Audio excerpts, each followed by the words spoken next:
So it was another busy week at work, which meant I didn't get a chance to share my pulls and pickups for my LCS. So let's take a look.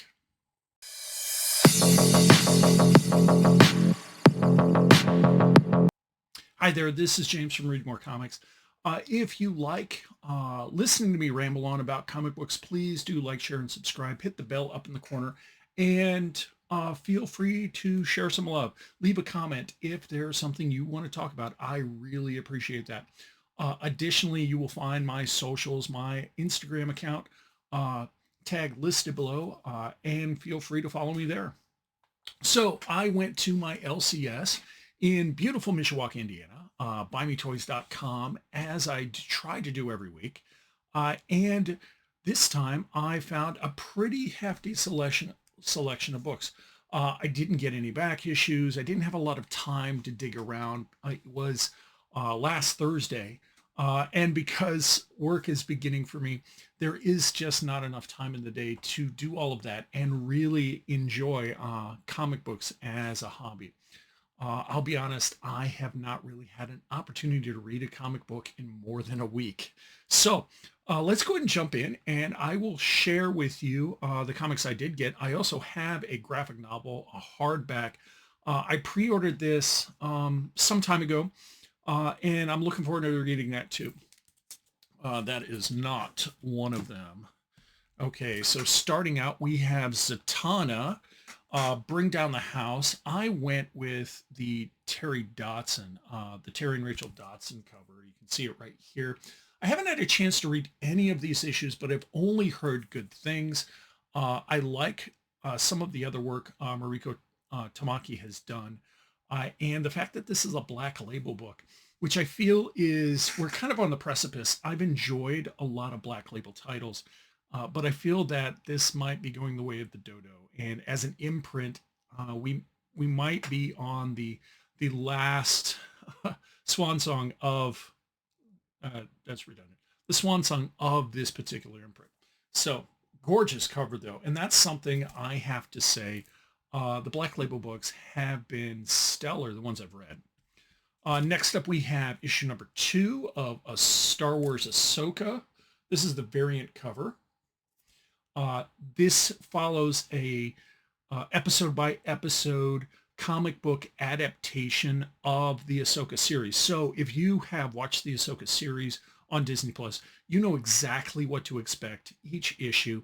As this is issue number 2, according to the solicit, this is the first appearance of Baylan Skoll and his apprentice, whose name escapes me. Love Baylan Skoll in the series. And so having this comic book in my collection is just a win for me. The fact it's a comic book adaptation doesn't bother me at all. I've been enjoying reading those adaptations. Next up, we have Monstrous by Marjorie Liu and Sana Takeda. This is up to issue 54. There you go, right there. This is a gorgeous title. I've mentioned it many times on other videos. Monstrous is an amazing, I wouldn't even call it an experiment at this point, an amazing clinic of world building. That's what Marjorie Liu and Sana Takeda are doing. The art you see on the cover is the art you get on the inside. They have created this, it's almost a steampunk meets Call of Cthulhu story, where you have a band of characters trying to basically stop the end of the world. That's what's coming out now. Early on in the series, that wasn't clear what was going on. There were a lot of politics and war. And as the audience, I was trying to just kind of figure out what's going on because they start the ground running. Definitely correct. Definitely recommend that book. Next up, we have Fantastic Four issue number 24. This is, to my knowledge, the last time we're going to see Alex Ross on the covers. That has been a selling point on the A cover. We get Alex Ross showing his ability. Let's take another look at that. Okay, so this is one of his last covers. Ryan North has been on writing, and this, in my opinion, has been one of the best Fantastic Four titles in recent memory. I do like a lot of the miniseries that Marvel's turned out in the last 5 to 10 years for Fantastic Four. I highly recommend those. But if we're looking at ongoing title, Ryan North's current volume, Fantastic Four, is as good as it gets. Next up, we have Captain America issue number 12. J. Michael Straczynski is on the writing right here. I'm a little behind in reading this, but it's been a fun ride. Rather than focusing on some sort of geopolitical threat like the past few volumes have, this one is focusing on a supernatural threat, which has been a really engaging read. One of the flaws, I think, in superhero books like Captain America is that when you have some large geopolitical threat, why isn't Cap pulling out his smartphone and calling the Avengers? You know? And so making it something that is otherworldly answers that question right away. He has tapped into some of his friends and allies like Doctor Strange to help him navigate this. And there's some other characters they've introduced since then. This has been a really engaging read in that it has been outside of what would be a typical Captain America book. We got a couple more comics left. Next up is Berserker the Lost Book B. I went with the foily cover. It's just shiny. I typically get the foily cover in this book. This is written by, let's see, we got Matt Kent and Keanu Reeves doing the writing, Ron Garney on art. I have not read this book yet, but all of the Berserker titles, they've been doing a lot of one-shots like this. Like they had, what was it? Berserker, I want to say Fistful of Bullets was the last one-shot. This is another one-shot title. It's just an awesome opportunity to tell a succinct story in about Berserker dealing with something in his past. So rather than turning out a series or multiple volumes, we get all these one-shot adventures, which are just a lot of fun. If you did not read the original Berserker, it was 12 issues. It's in trade by Boom Studios. The art was amazing. Highly recommend it. One catch though, it is gratuitously violent. So it is not for someone that is squeamish or someone who's younger. But I definitely recommend getting Berserker and looking forward to reading this.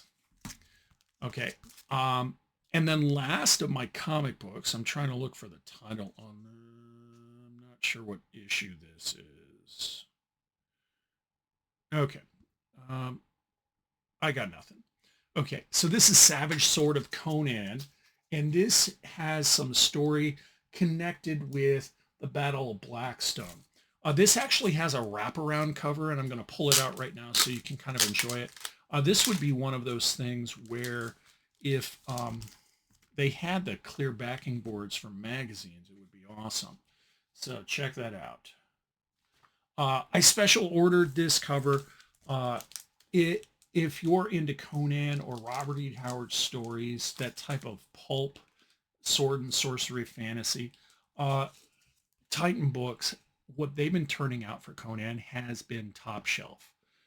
Savage Sword of Conan just got reissued for, or they just got the go-ahead for another year of this book. They were supposed to be finishing up at the end of this year. So at San Diego Comic-Con, they said, hey, we're going to be turning out another full year of this.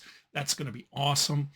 They usually have several stories in here. It is a little pricier than a normal comic book. I think there's $6.99 an issue, but you get a magazine like this. It's on a paper stock that's similar to the old newsprint, which is a win if you're a Savage Sword fan. And just the stories themselves stand out. We'll get a couple stories. We will get potentially some prose. We'll get pinups. We'll get maps. It is an amazing product. Now, here is the caveat. It's like, you know, it's kind of like, well, what's the downside? The downside is, and I was talking to my LCS owner about this, they're not maintaining the same quality of paper stock on the cover as the old Savage Sword magazines did. It's just not quite thick enough to handle a magazine this size. So you get this thing right here where we get rips on the corners. It's still an amazing magazine, and well worth its price. Just a little bit more, and it would have been stellar. So those are all my magazines. I'm sorry, those are all my subscriptions, all my pulls for the week. Now, I did have one pre-order, and one thing that I have been moving to lately is reading more nonfiction in comic book form, whether it be graphic novels or something else. This, what I'm about to share, was originally published in the early 90s, like 93, I think. It was either 93 or 96. This is by Joe Sacco, who considered himself to be a comic book journalist. And what he did through, this was, checking right now, Fantagraphics, he published, I think it was a 12-issue series about what was going on in Palestine during the Intifada, prior to what the current experience is in Israel, a really influential period in Israeli-Palestinian relations. Okay, and so we have this book right here. This is a reprint by Fantagraphics of Palestine by Joe Sacco. And just what I flipped through, it is pretty incredible. Let's see. So he's doing the art and he's doing the writing on that. And what I'm finding challenging for myself is using this medium, comic books and graphic novels, this medium as a vehicle for learning about things in the past, as just to broaden myself, to challenge myself. So I'm looking forward to reading that. If you did like what you saw here, if you enjoy listening to me ramble on, please do like, share, and subscribe. Hit the bell in the corner. Please leave a comment. If you have a question, if you want to discuss something, I will really appreciate that. Thank you for watching another one of my videos, and don't forget to read more comics.